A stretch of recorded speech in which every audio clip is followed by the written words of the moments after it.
Merci Émilie, bonjour à tous. Je suis donc Nathalie Rénal, ravie de vous accueillir pour cette conférence organisée par l'ISCP à Toulouse autour de la communication plus responsable. Donc c'est dans le cadre de ce cycle de conférences que l'on m'a demandé d'intervenir sur la notion de storytelling et de raison d'être, qui est un véritable sujet d'importance aujourd'hui. On va voir pourquoi. Et je vais vous proposer quelques éléments de décryptage pour mieux comprendre de quoi il s'agit et quels sont surtout les enjeux des marques dans le monde à venir par rapport à ces deux sujets. Tout d'abord, un petit mot pour me présenter. Je suis Nathalie Rénal, je suis toulousaine.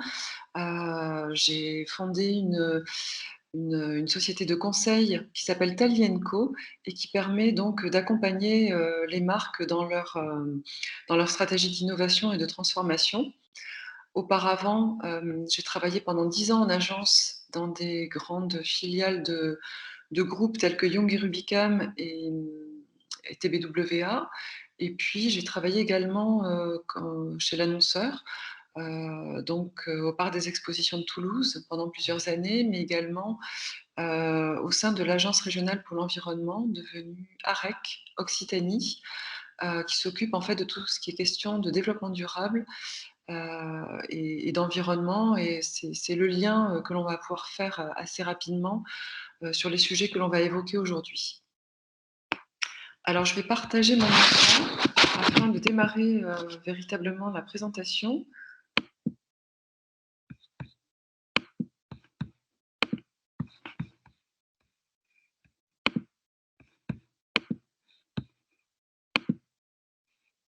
Est-ce que mon écran est bien partagé?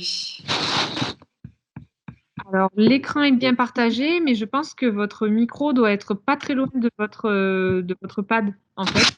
Et du coup, si vous passez dessus avec la main, ça fait beaucoup de bruit, mais D'accord. sinon, Donc, l'écran, ça marche bien. d'accord, merci beaucoup.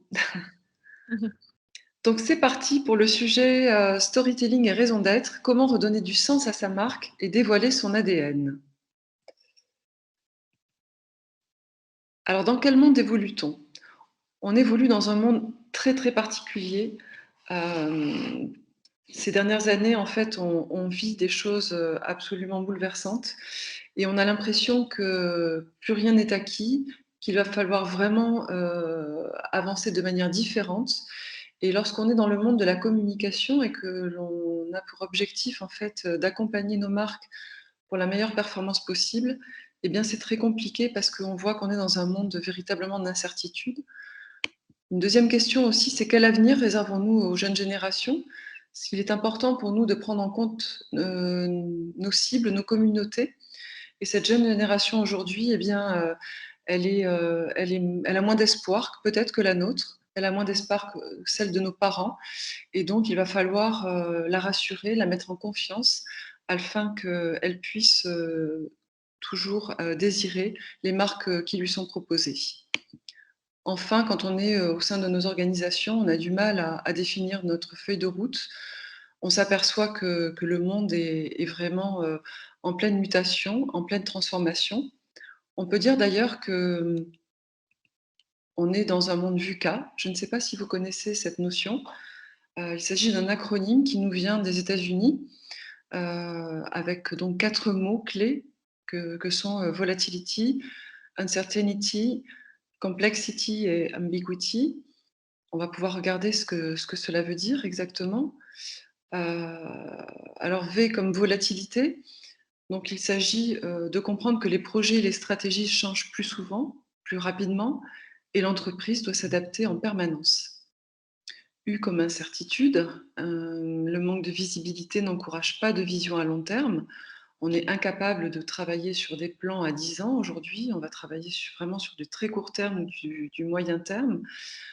C comme complexité, donc la multiplication d'informations paradoxales va provoquer de la confusion et nécessite l'analyse fine de son écosystème.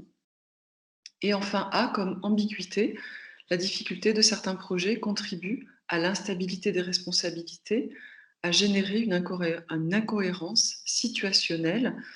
Bref, on se retrouve dans un monde totalement bouleversé, où il faut, savoir s'adapter et il faut savoir, du coup, adapter, la narration de nos marques en fonction de l'écosystème dans lequel, elles avancent. Donc les marques doivent réagir, survivre, grandir dans un environnement complexe, évolutif et incertain. Les marques doivent affronter les défis qui s'imposent à elles, se transformer ou se réinventer. On voit donc beaucoup de marques, qui changent, qui modifient leur ADN en fonction des contraintes auxquelles elles sont, confrontées et par exemple, les marques de prêt-à-porter, l'industrie du textile est une des industries les plus polluantes au monde, sont aujourd'hui, dans l'obligation de réinventer leur façon de s'adresser, à leurs utilisateurs, à leurs consommateurs. Parce qu'aujourd'hui, eh bien, on va le voir, les consommateurs, ont en eux, en fait, différentes imprégnations fortes, différentes craintes, différentes angoisses et il faut faire avec. On voit même que les consommateurs prennent le pouvoir. Les consommateurs deviennent des consommateurs en utilisant l'acte d'achat et le choix des marques comme un engagement citoyen. Je ne sais pas si vous connaissez ces 2 marques. Celle qui est à gauche sur votre écran, donc c'est la marque Éthicable pardon, qui est une marque, gersoise, qui se développe, de façon très, très forte depuis plusieurs années et qui a décidé, que son business model, c'était le commerce équitable. Donc, elle propose tout un tas de produits, alimentaires, dont en fait, les filières sont fortement tracées et où le respect de l'humain est au cœur, du business model. Et sur la partie droite, une marque qui est très récente, qui s'appelle C'est qui le patron?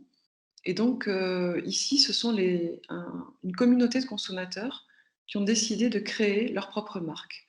On est vraiment sur la marque même du consommateur qui va co-construire, les produits dont il rêve en faisant attention à préserver toute la chaîne, des fournisseurs et des producteurs et notamment des agriculteurs, qui ont beaucoup de mal à assurer leur pérennité et à vivre correctement de leur production.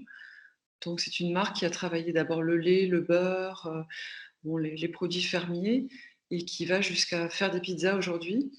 Donc on voit bien, l'envol aujourd'hui du pouvoir de ces marques, consommateurs. Alors pour vous, quels sont les grands défis que les marques doivent relever pour assurer, leur pérennité? J'aimerais bien vous faire travailler, si vous le souhaitez, sur un tableau blanc.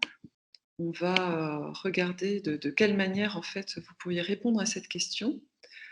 Du coup, donc, je ressors un petit peu de cela pour aller sur le chat et vous envoyer,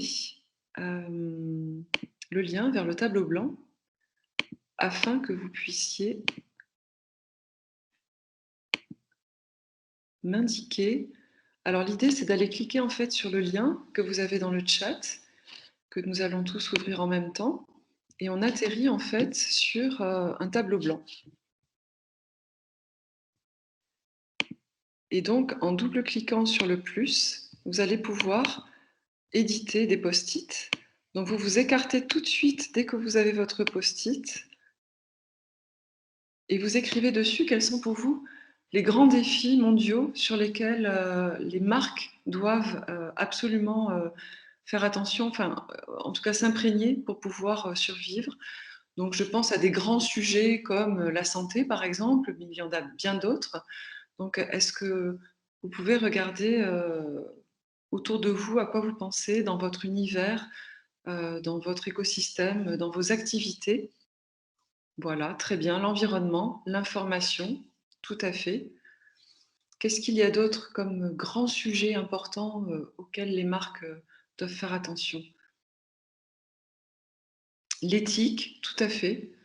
C'est très important aujourd'hui, de faire attention, à la façon dont on s'adresse aux gens et à être loyal avec, ces communautés. La RSE, très bien. la responsabilité sociétale des entreprises, c'est-à-dire tout ce qui est politique de développement durable, la justice, hein, qui rejoint l'éthique, donc ça, on peut le positionner de ce côté, effectivement, avec l'impact sociétal, au sens un peu plus large. Le recyclage va avec l'environnement. On fait attention, comment, en fait, préserver les ressources de notre planète. Tout ce qui est transparence, honnêteté, ça va être très important, effectivement, dans la notion de storytelling des marques. Le droit des salariés, oui, donc ça, c'est tout ce qui est le respect, et le futur au travail, hein. Ça va être quoi, effectivement, la façon de travailler demain? La parité homme-femme ou femme-homme, justement, au sein des organisations. Effectivement, toutes ces valeurs qui sont très, très importantes pour l'avenir. La transparence, donc ça, je le décale, du coup, qui va, vers ces notions d'éthique. On a également le sensoriel qui est arrivé, qui est une notion, complètement différente, mais qui est très intéressante, pour capter effectivement l'imaginaire et la désirabilité, de nos communautés. La culture d'entreprise, tout à fait, je le mets, côté RH parce que pour moi, effectivement, c'est un sujet qui est très important, pour que les équipes deviennent ambassadrices de leur marque. Donc c'était vraiment un sujet, prégnant. La reconnaissance. La reconnaissance de qui, de quoi? C'est la reconnaissance, si on peut préciser. Le bien-être au travail, oui, donc là, on est tout à fait dans, le côté, RH, le côté, corporate. La reconnaissance des salariés, tout à fait. OK, merci pour cette précision. Donc là, on voit bien effectivement, j'agrandis un peu le tableau parce que ça permet d'aller un petit peu plus loin. La cohérence discours-action, ça c'est un sujet extrêmement important dans le sujet qui nous rassemble, la thématique qui nous rassemble aujourd'hui. Ça, c'est évident. Hem, il va falloir qu'on soit vraiment, qu'on fasse attention effectivement, à ce qu'on va dire, à ce qu'on va faire. Des valeurs en accord avec ses actions, c'est tout à fait ça. On est vraiment dans cette dynamique-là. La réalité éco-business, eh bien oui, on va bien voir que tout n'est pas si simple. Tout n'est pas si simple de mettre l'économie, en bonne relation et en bon alignement avec nos valeurs. Le bien-être des salariés, je le fais basculer à gauche. Bon, bah, déjà beaucoup de choses, très intéressantes. Je vois que vous êtes bien rentrés dans le vif du sujet. Donc merci beaucoup, pour, ces impressions. On va revenir à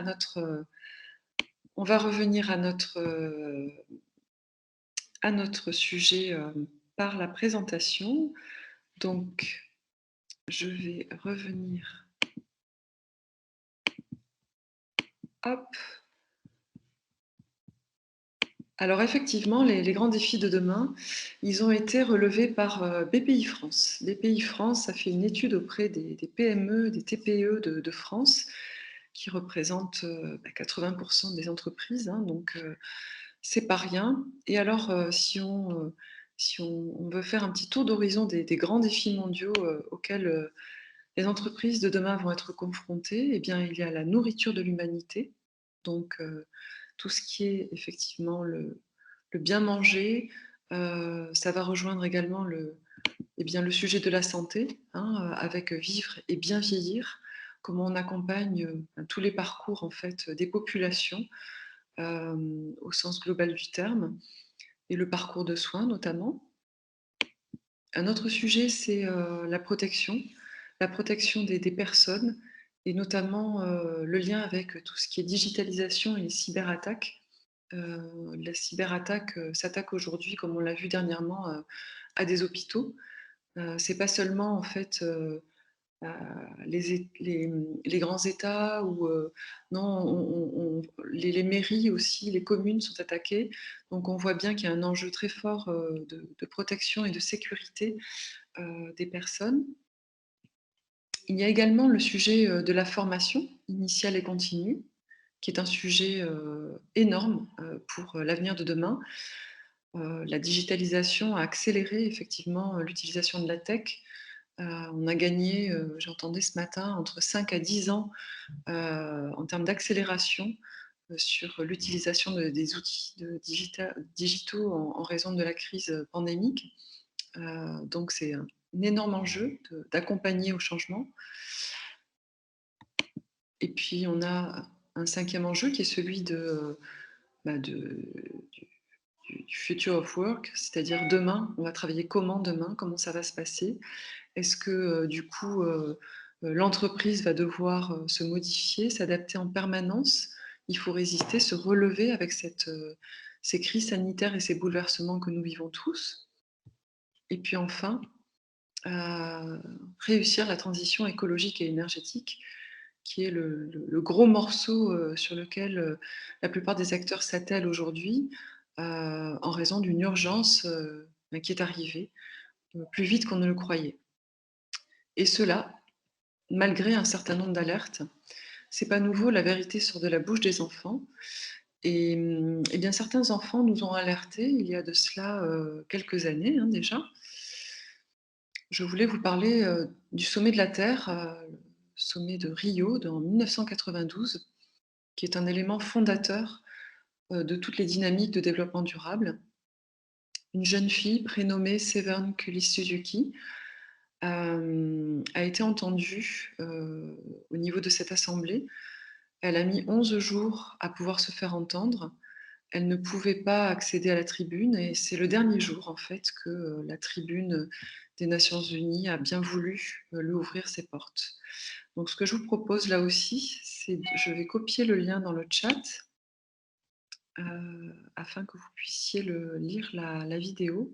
Si j'arrive à copier le lien, ça serait bien. Voilà, ce sera plus facile comme ça, je pense.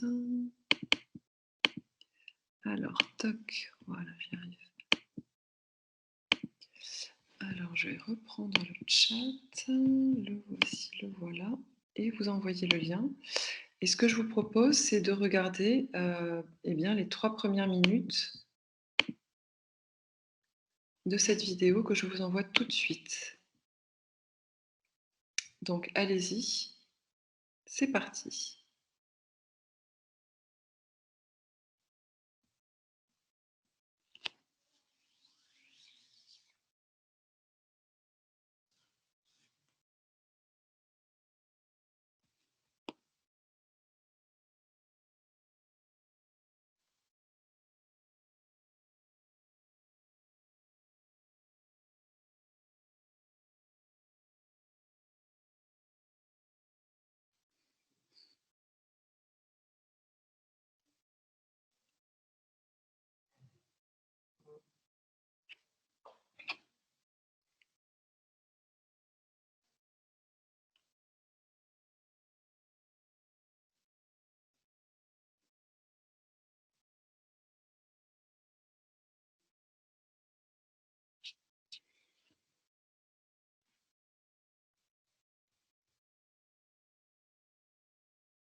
OK, je vous invite à revenir, sur la présentation. Vous aurez l'occasion de voir cette vidéo en entier, mais je ne voudrais pas que la que la conférence dure trop longtemps pour vous ce soir.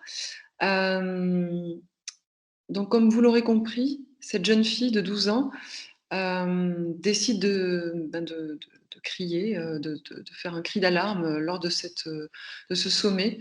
Hem, elle a elle a elle a récolté de l'argent, elle a décidé de voilà, sur ses convictions de venir dire, de parler aux adultes et de leur dire combien en fait, c'est compliqué pour des enfants de se projeter dans l'avenir. S'il vous plaît, faites que vos actions reflètent vos mots, c'est-à-dire que, les politiques, font des promesses et en fait ne les tiennent pas. D'une certaine façon, c'est un petit peu la même chose, dans le monde, de la communication. Il va être très, très important de faire attention à ce que l'on va dire et de s'assurer que l'on a, les preuves de ce que l'on avance.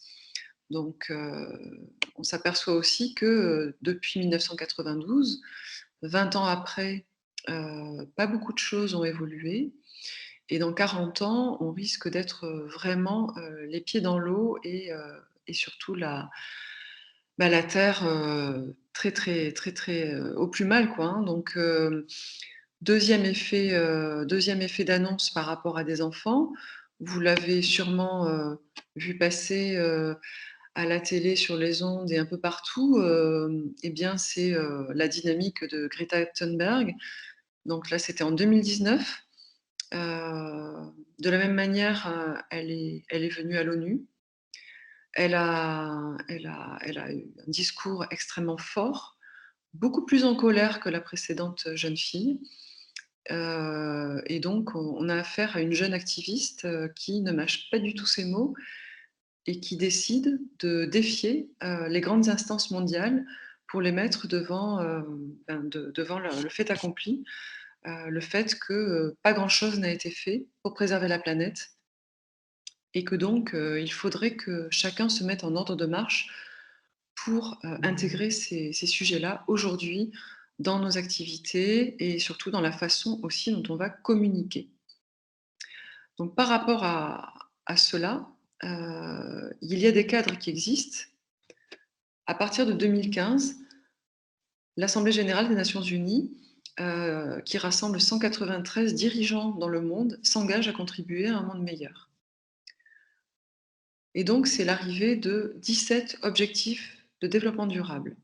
Ces 17 objectifs de développement durable, sont mis en fait, devant, l'ensemble des pays et des entreprises afin que chacun puisse s'engager à son propre rythme pour, faire progresser ces différents critères.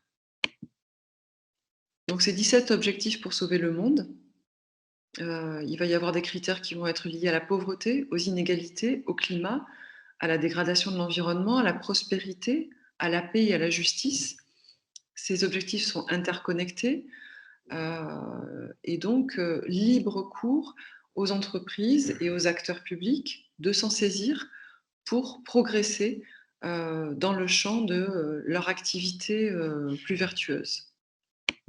On voit là de manière plus précise, tous les sujets qui sont donc, numérotés jusqu'à 17 et dans les politiques de développement durable, les entreprises ont la capacité de s'appuyer sur ces piliers et de les intégrer de manière beaucoup plus concrète dans chacune de leurs actions.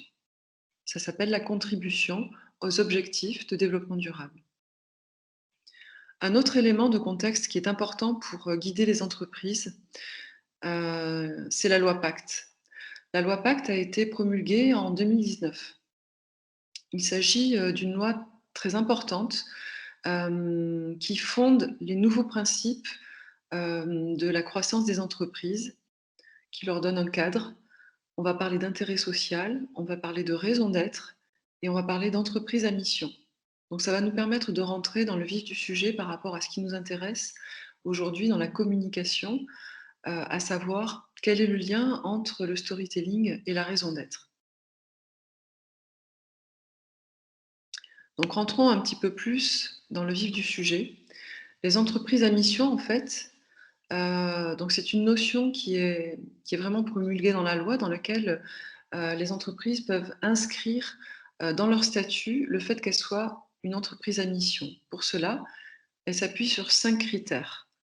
C'est le premier critère, c'est l'engagement à produire un impact sociétal, un impact positif, sur, leur environnement.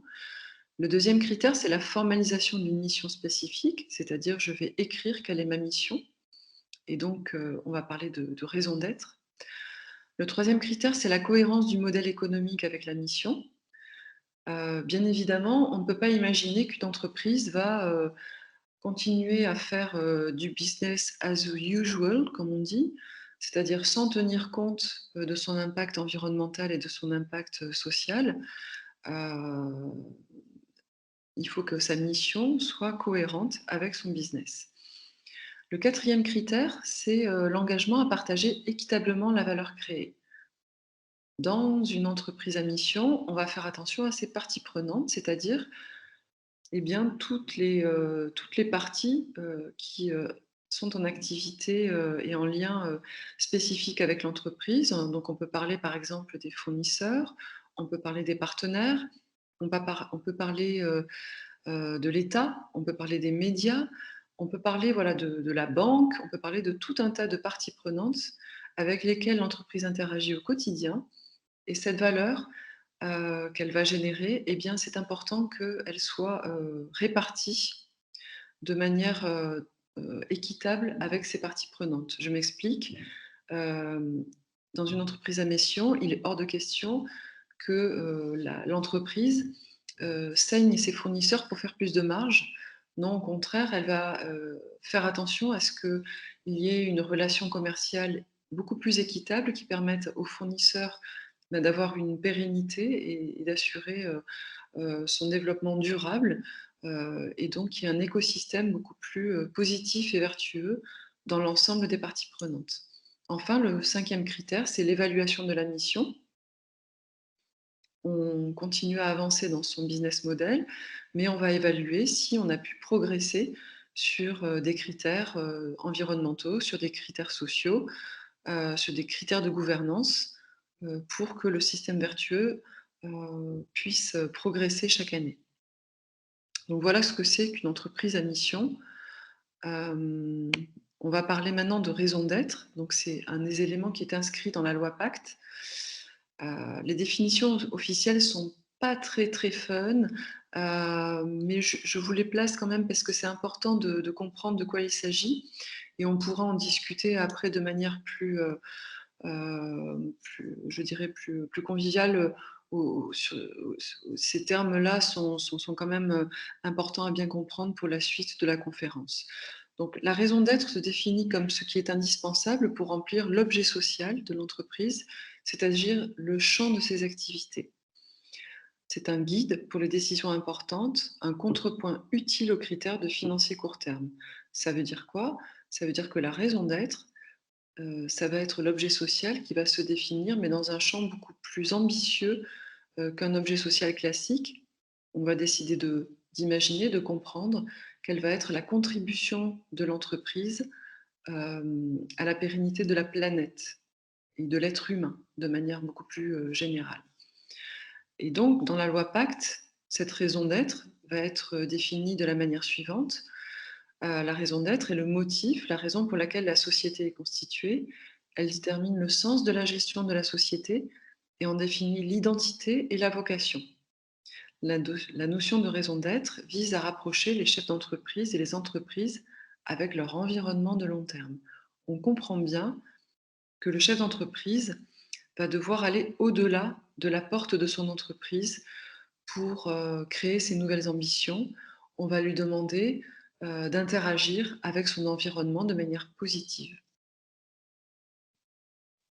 Est-ce qu'à cet instant, vous avez des questions? Parce qu'on est sur des notions quand même assez, techniques et donc n'hésitez pas à me poser des questions, voilà, si c'est important pour vous de les poser à ce moment-là. Pour l'instant, on n'a pas de questions dans le chat en tout cas. D'accord. Alors, on va continuer tranquillement et de toute manière, en deuxième partie de conférence, je vais vous présenter des cas concrets de raison d'être par rapport à des grandes marques pour que vous compreniez bien comment cela s'inscrit dans le storytelling.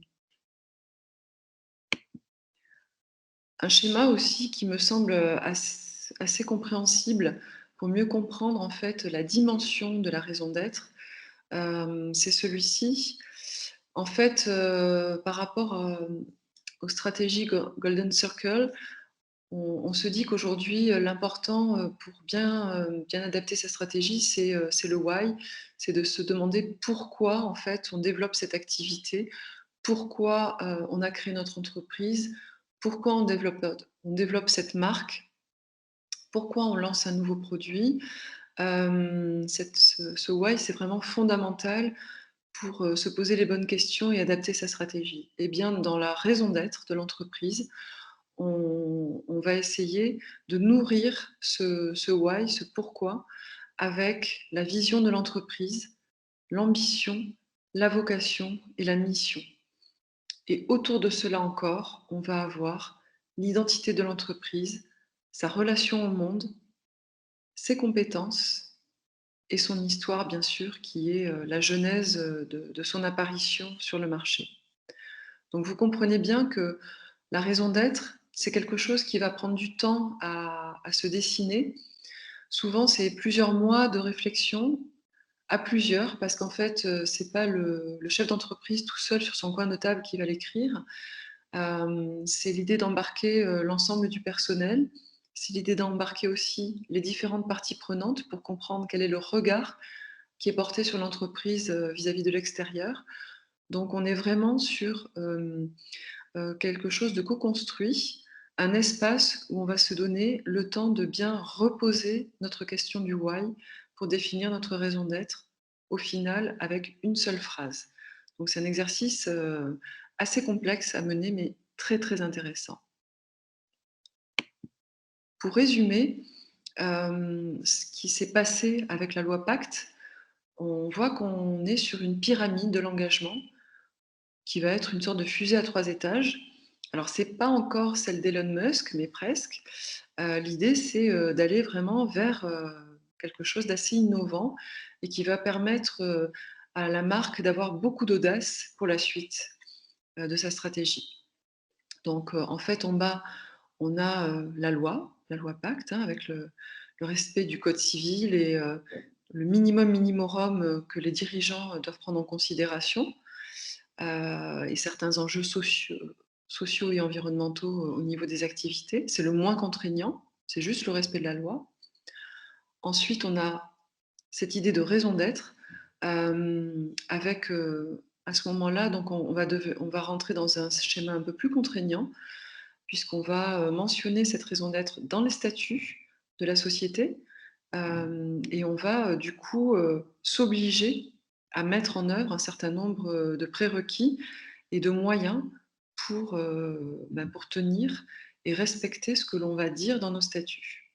Donc, et enfin, on peut imaginer devenir une société à mission. Donc là encore, c'est inscrit dans les statuts de la société. Il va falloir créer un comité de mission qui va publier un rapport annuel sur le suivi de l'exécution de la mission.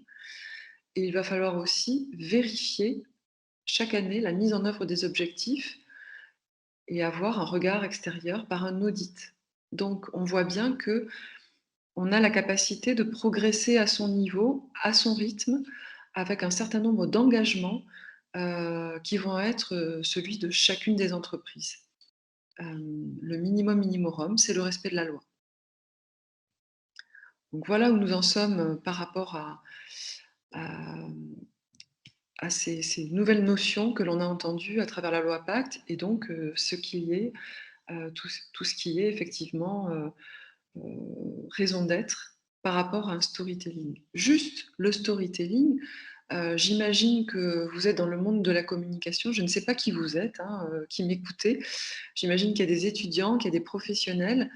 Le storytelling, pour qu'on soit bien d'accord avec tout ça, c'est évidemment cette idée de communiquer, de raconter l'histoire de la marque, l'histoire de l'entreprise.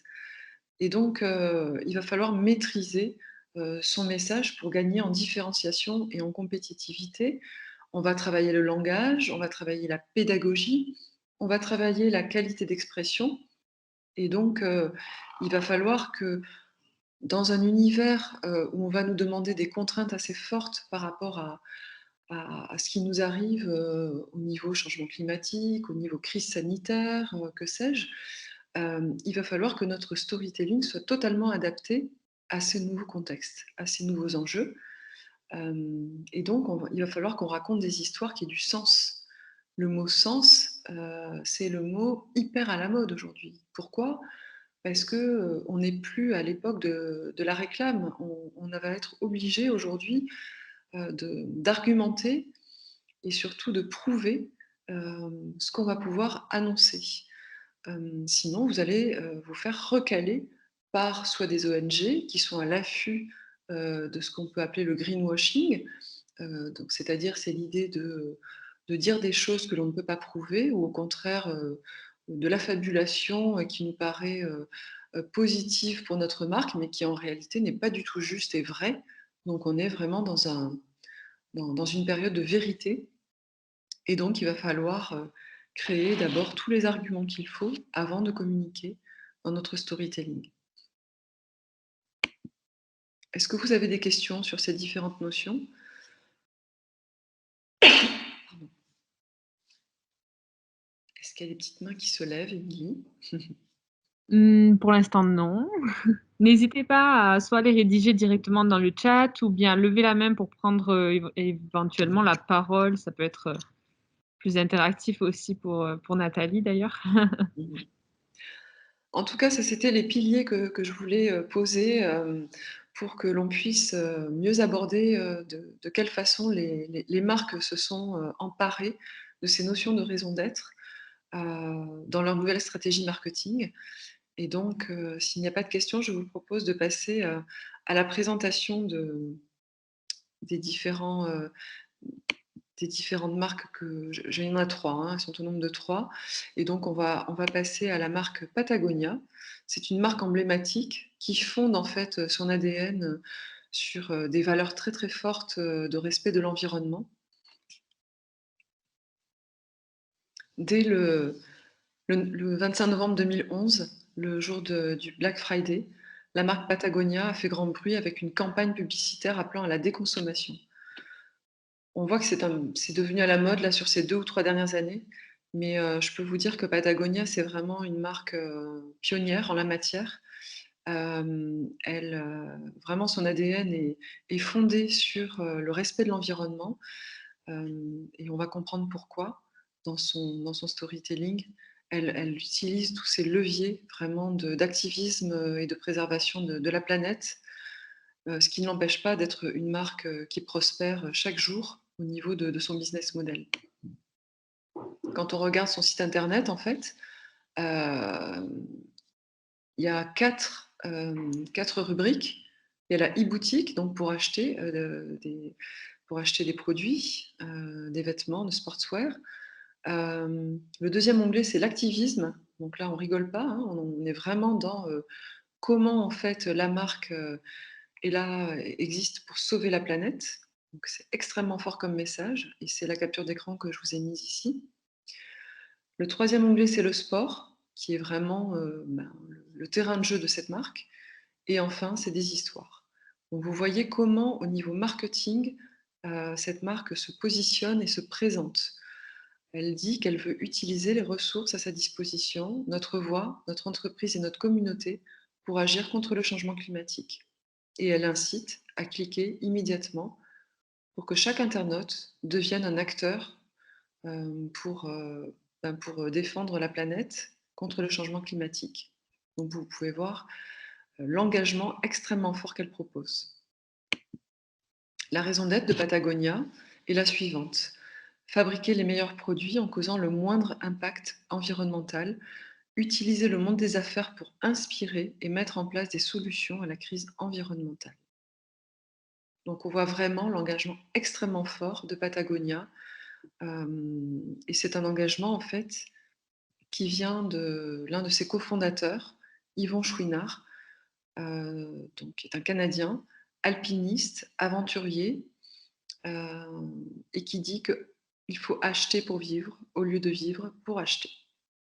Donc je vous laisse réfléchir à cette grande phrase, mais on va voir au fil des case studies que je vais vous présenter, que l'imprégnation et la vision des fondateurs est fondamentale.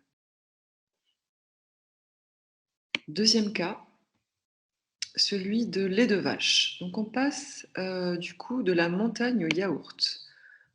Un grand saut. Lait de vache, donc c'est une marque très rigolote, une marque française, en fait, une filiale du groupe Danone, que vous connaissez tous. Cette marque, elle a décidé de créer un storytelling basé sur l'humour, sur les jeux de mots, pour faire passer des messages qui sont parfois pas du tout acceptés par un certain nombre de personnes qui ne veulent pas qu'on leur parle d'écologie. Et donc, c'est une très bonne façon de détourner le regard d'un discours trop moralisateur ou trop anxiogène. Et donc, on va voir que dans leur storytelling, cette idée de faire des jeux de mots et de jouer avec la belle langue française, eh bien, ça va être tout à fait performant. Donc, ils utilisent le mot «me» à toutes les sauces, on va le voir. Donc, on aime se prélasser dans nos belles prairies normandes. Ils ont créé carrément un abécédaire, lait de vache bio, de A à Z. Donc, on peut aller le voir sur leur site internet.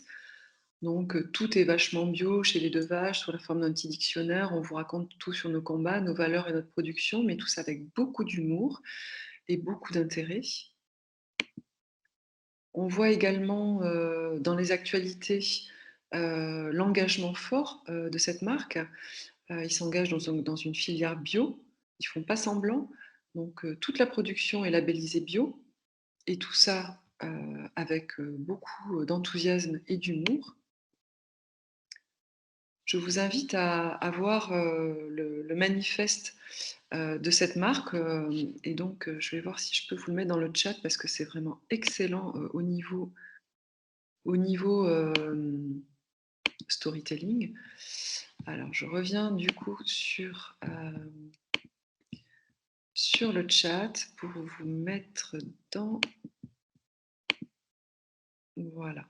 Donc, je vous envoie tout de suite le lien vers le manifeste qui dure, je crois, 3 minutes. Donc, on se retrouve dans 3 minutes dès que vous avez pu le visionner. Régalez-vous.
Alors, c'est fini, ça durait 1 minute 30.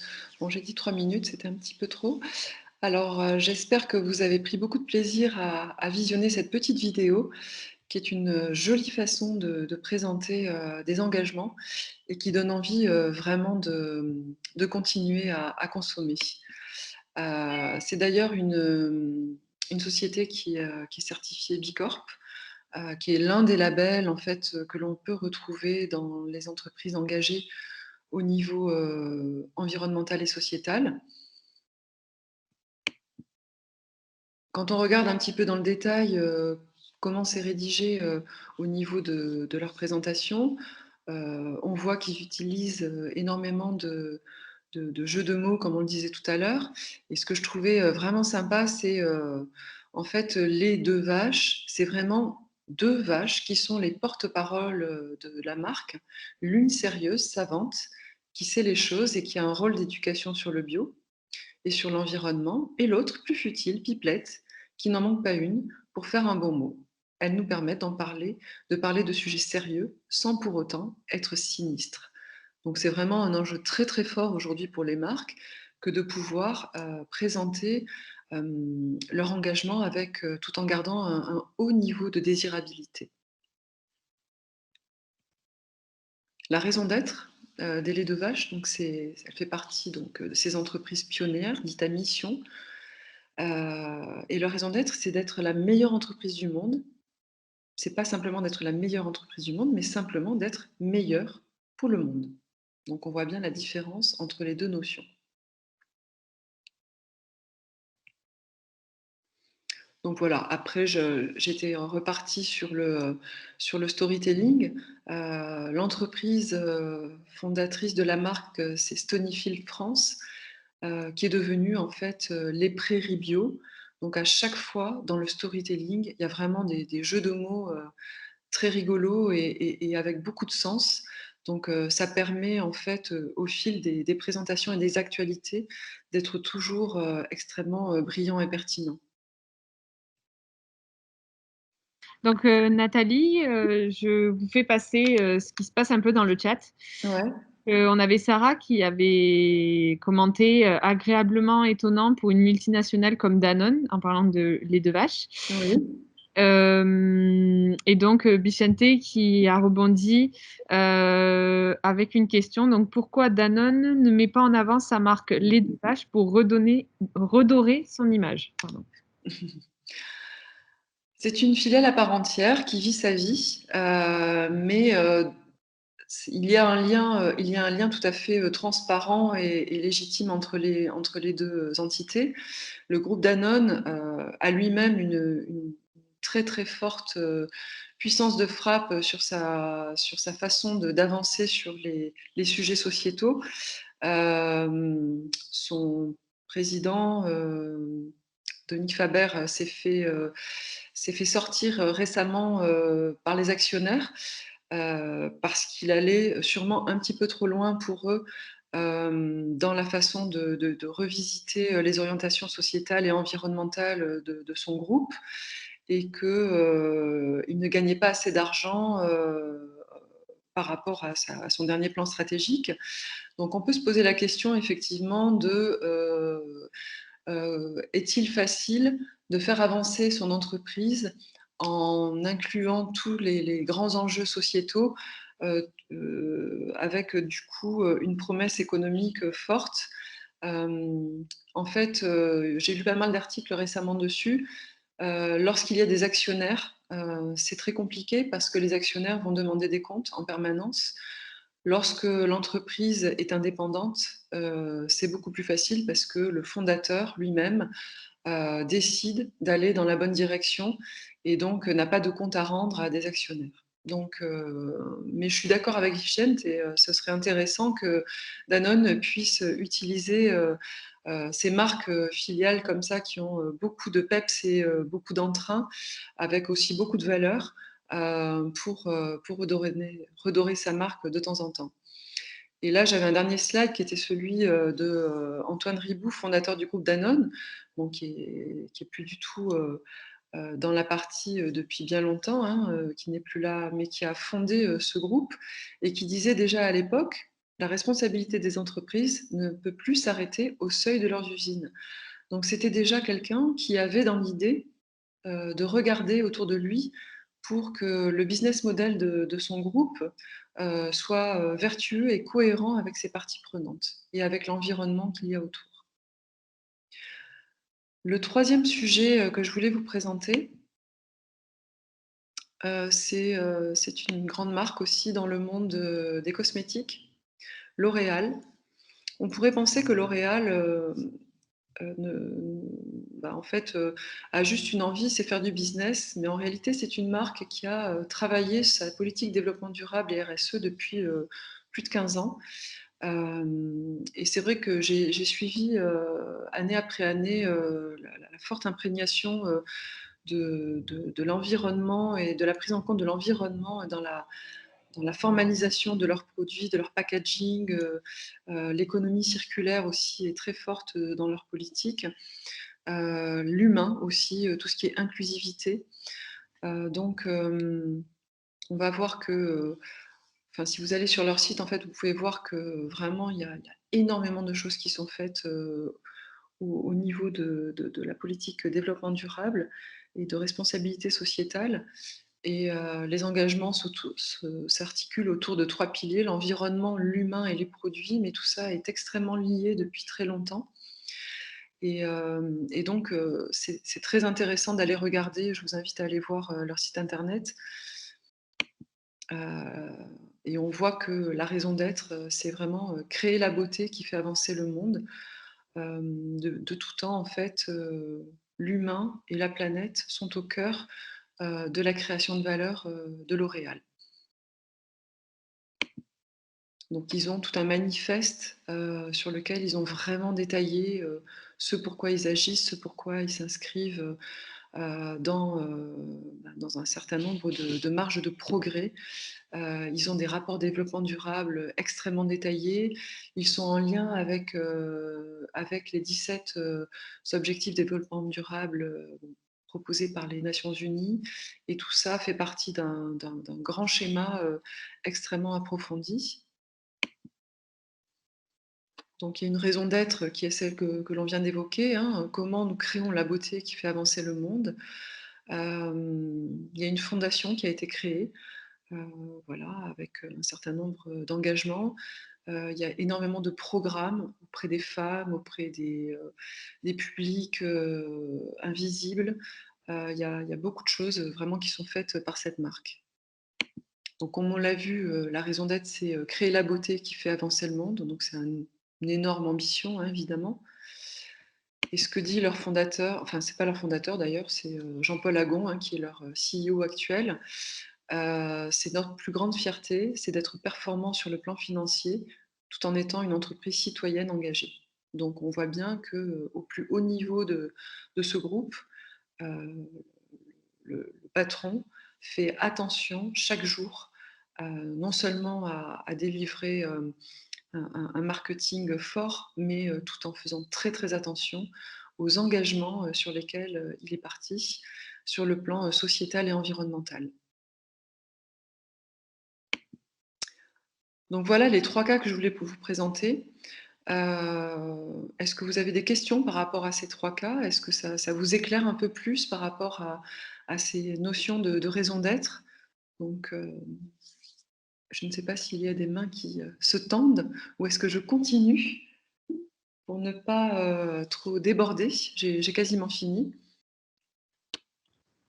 Donc, dans le chat, ça dit c'est clair, merci. Voilà, donc voilà. D'accord. Continue. Bon, bah, très bien. Y a pas- Donc, juste quelques petits éléments complémentaires. Donc, pour aller plus loin, ce qui est important, c'est de se questionner sur l'ADN de la marque, sur les engagements sociétaux, sur ses contributions, comment le storytelling peut se mettre au service des valeurs défendues par la marque, de son véritable combat. On peut parler de combat des marques aujourd'hui. J'avais un petit jeu pour faire jouer les personnes. Donc, je ne sais pas si vous avez le temps, mais je pense que on pourra vous faire passer ces éléments rapidement derrière pour pas que ça prenne trop de temps. Je voulais juste vous faire part de 2-3 éléments ressources pour pas être trop en retard. C'est l'histoire des marques est à construire au quotidien. Et il y a 3 piliers que l'on peut garder à l'esprit. pour nourrir en fait l'ADN des marques. C'est le cabinet Utopie, hein, qui présente ces 3 piliers que je trouve vraiment bien présentés. C'est, le bien-être des consommateurs, donc avec le bien-être physique, le bien-être mental, la santé, la nutrition, le bonheur, le plaisir, le confort, l'image de soi, l'éducation, la prévention. Donc au niveau marketing et au niveau narration des marques, c'est très intéressant d'utiliser se nourrir de ces termes-là. Il y a le lien social et la cohésion sociale dans ce deuxième pilier, avec tout ce qui est solidarité, citoyenneté, lien intergénérationnel, lutte contre l'exclusion et la pauvreté, le handicap, la diversité, le soutien aux activités culturelles et sportives, etc. Et enfin, le troisième pilier qui peut nourrir l'ADN des marques, eh bien, c'est bien sûr le respect de l'environnement et la protection de la nature, la biodiversité, l'éco-conception, le recyclage, l'action en faveur de la protection de la nature, des océans, des forêts, des animaux, la réduction de l'empreinte écologique, etc. Donc tout ce qui est empreinte carbone, on en entend beaucoup parler aujourd'hui. Donc voilà, bon, des éléments complémentaires que je voulais mettre à votre connaissance. Et puis, il y a cet ouvrage qui est sorti il y a 2 ans maintenant, je pense, qui s'appelle Les marques positives, donc qui a été rédigé par Elisabeth Laville, qui est la fondatrice, hein, du cabinet Utopie. Donc c'est un ouvrage qui est vraiment très intéressant pour aller un peu plus loin. Et le cabinet Utopie a également proposé un observatoire des marques positives qui est en ligne sur leur site, que je vous invite à aller découvrir.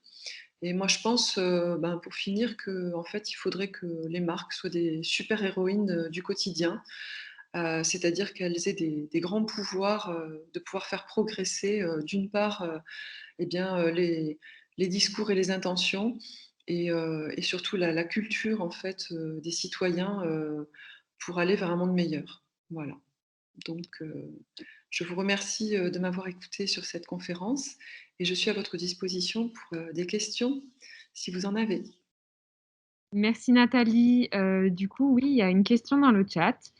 Donc, c'est, si les sujets environnementaux n'étaient pas «tendance» entre guillemets, est-ce que vous pensez que L'Oréal aurait fait cette démarche? Alors, l'idée, c'est de savoir depuis quand les sujets, environnementaux sont tendance. Parce que, quand je vous dis que L'Oréal prend en compte, les sujets environnementaux, c'est depuis plus de 15 ans. Donc, ça n'était pas forcément très tendance à l'époque, au contraire. C'était assez compliqué, pour avoir travaillé à l'Agence régionale du développement durable et de l'environnement. Je peux vous dire que faire passer des messages, auprès des citoyens, des territoires, c'était pas si simple, et qu'il fallait, user, justement, du ton de l'humour, ou de façon, vraiment, plus décalée, et avec beaucoup de créativité, aller à la rencontre, des citoyens et des consommateurs. Aujourd'hui, on a l'impression que c'est tout à fait normal d'utiliser ces leviers-là. Mais voilà, c'est pour ça que je vous ai présenté L'Oréal, parce qu'on pense que c'est extrêmement nouveau pour ces grandes marques d'y aller, mais je peux vous dire que ces grands groupes en ont conscience depuis extrêmement longtemps. Et aujourd'hui, en fait, c'est pas uniquement les sujets environnementaux, hein, qui sont vraiment intéressants à travailler, mais c'est des sujets vraiment sociaux. C'est pour ça que je vous parlais, voilà, d'inclusivité. On peut vous parler de diversité aussi, donc tout ce qui est, voilà, tout ce qui est aussi handicap, tout ce qui est population peu visible dans le monde des consommateurs. C'est l'idée d'être accessible à tous, voilà, de faire des marques qui peuvent contribuer au meilleur de tous, et pour tout le monde.